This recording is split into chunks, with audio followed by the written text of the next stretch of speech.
All right. Hi, my name is Julia Lehman, and I am here with Miss Barber.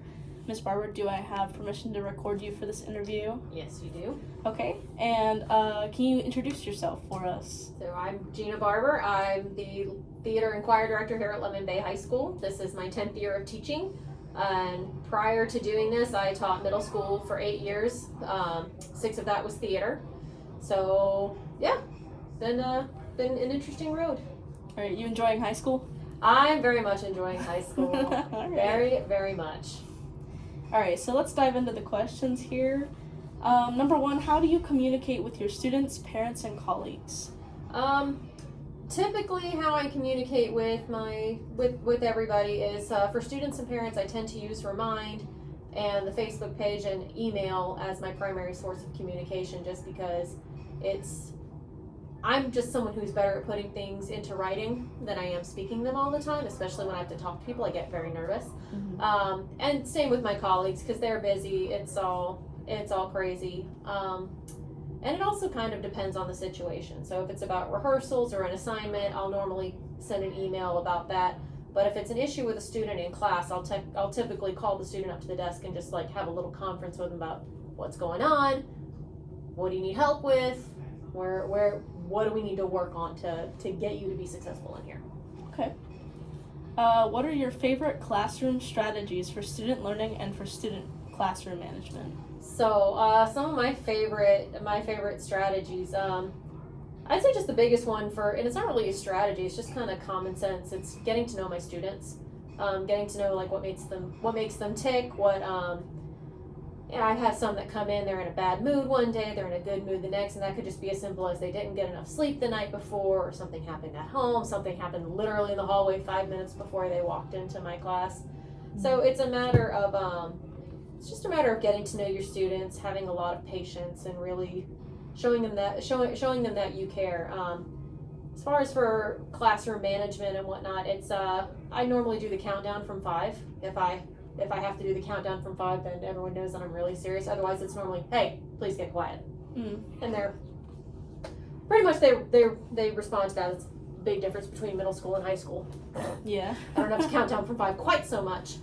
And then for student learning, my style of teaching is actually being more of a facilitator. There's some days when I lecture, but a lot of the times, at least from what I've discovered with theater, is you're going to learn more if I give you the groundwork and let you just discover what you do. Some theater directors and teachers will be like, they'll say, they'll be very, very minute in their directions or in how they do stuff with their actors, which in my opinion can stop the creativity. So I try to be more of a facilitator with my students, let them kind of discover. I just lay the groundwork. All right. What information can you provide me about the Florida system for school improvement and accountability?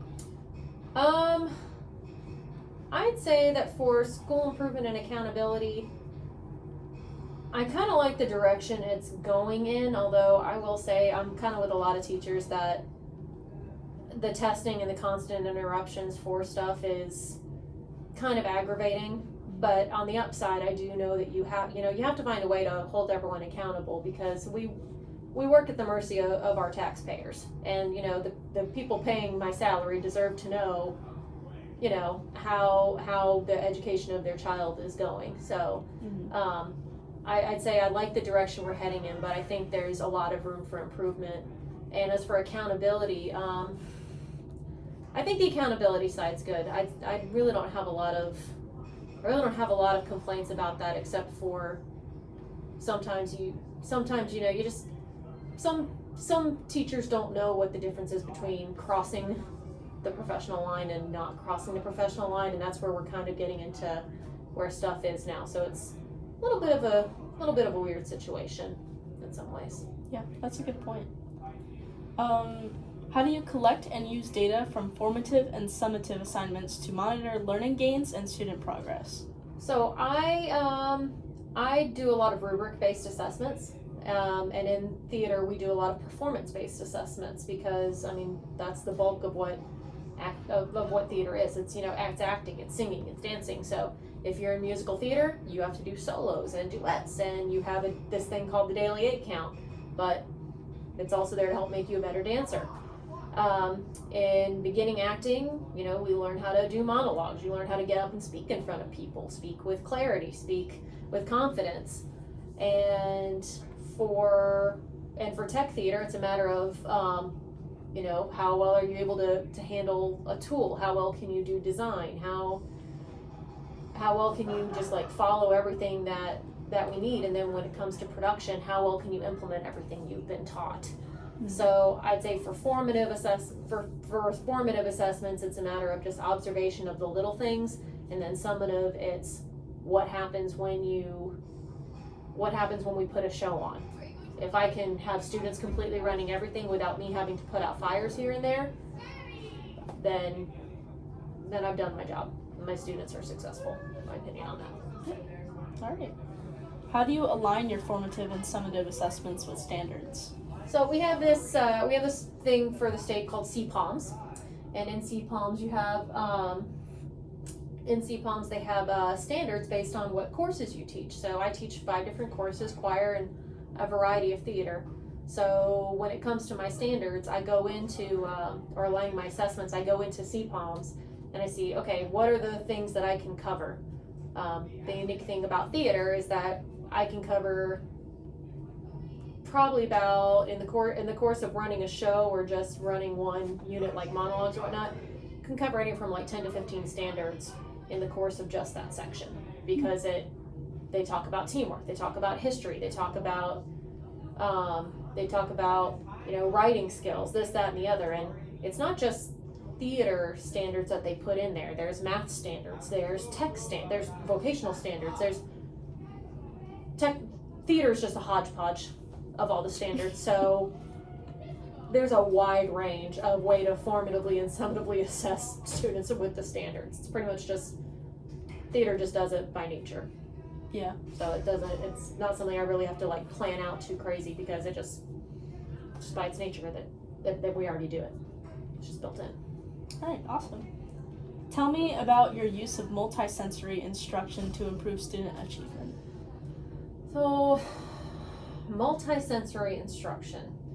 A lot of what we do is hands-on projects, so I'll use the technical theater class for that one because they are the most hands-on. Right now we have some of our students learning how to properly use tools safely. They're getting certified. They're learning how to build things and whatnot, and a lot of them like to work with their hands, so they get to do that. We have another group that they are currently working on costume design, so they're learning sewing skills, they're learning how to draw and draft and do all these things to create a costume from nothing. And in the course of learning even those units, we'll watch some behind the scenes videos of what they do on Broadway. How do you become a designer on Broadway? How do you become this person or this person in the tech field on Broadway? So those are probably the two main sensory ones that we do. And they normally culminate in a finished product. So in the case of the costume designers, they have to take a piece of clothing from like the thrift store and some fabric, and they have to repurpose that clothing to fit their costume that they designed for a character from a show. Cool. So that's how. So yeah, a lot of hands-on. That's the biggest one for me. Yeah, definitely. How does the standards you teach affect the scope and sequence of your curriculum? So that's an interesting question. It is, yes. It almost feels like, because like it feels like I kind of answered it with the other standard one, but it's just like, I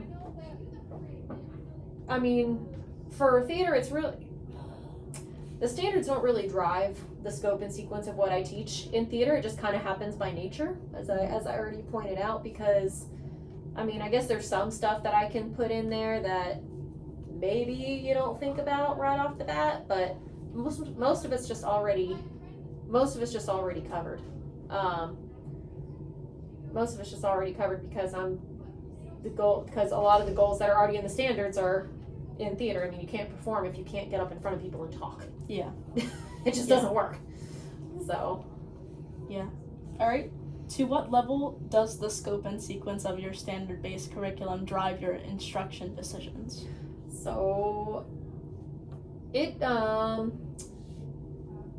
it drives a lot, I'd say, the scope and sequence of my standard-based curriculum. So because one of the biggest things is just I want students to enjoy doing this. I want them to have a passion for it. I want them to, leave here being confident. So many. It's really just about making sure that my students have a good experience and that they take something away. And if the biggest thing they take away is I can now get up in front of people and confidently speak, then I've done my job. It's a skill that they have that they didn't have before. And that's the biggest thing. Not every single one of my students is going to go on Broadway or go into the field of theater, but I know many of them are learning lessons of how to work with others. How they've learned history, they've learned skills like how to sew. Maybe they learn, they learned how to paint. They learned how to do small repairs, like using drills and small tools. They've learned a variety of things that are just going to benefit them later in life. So I'd say that's a big influence in what drives me. Is I'm not training my students to go to Broadway. I mean, that's a nice benefit, but a lot of that's also just the luck of the draw and how talented you are. Many of them, if they want to make it a career, I give them all the ways that they can do it. If they want to do it as a hobby, I give them all the ways they can do it. And if they want to pursue it, I give them what they need so they can move on to the next level. But that's I want them to be successful. I want them to be happy in what they do. Definitely. That's the big thing. Yeah, well answered. All right, and last question, how do you incorporate character-based practices into your classroom management? So character-based practices, well, that's another interesting question because you're asking a theater person about character-based practices, which can go in 5,000 different directions. So if you're talking about like just character as far as like student personalities and whatnot, I have my students every year when they come in, they get the lecture. The opening day lecture, which is the main 3 rules of my classroom are this: I'm going to respect you, you're going to respect me, you're going to respect each other, above all, you will respect yourself. Respect is a very big thing in this program, and it's something that it went a lot better last year when I had to implement it than I thought it originally would. I thought I was going to have more of a fight on my hands, but we started off with that talk. Students had to sign a code of conduct. I lay my expectations out at the beginning of the year. Here's what I expect from you. Here's what I want from you. This is what you need to get. This is what you need to do. And normally, as long as you set those expectations at the beginning, it's good. And I've seen so many students just grow because that foundation of respect and understanding here's what's expected has it's really turned everything around. Like last year was a really good year. This year shaping up to be a really good year. And it just, as far as character-based goes, it just teaching people respect, how to get along with people. Even if you have opposing viewpoints, you have history, doesn't matter. You're still coming together to get a show done, to work on something, and you have at least one thing in common: you love doing theater, and that's one of the big character lessons I want people to take away. Awesome. Well, thank you so much. Once again, I am Julia Lehman, and this is Miss Barber, and I'll shake your hand. Thank you so much for You're very welcome. spending time with me. You're very welcome.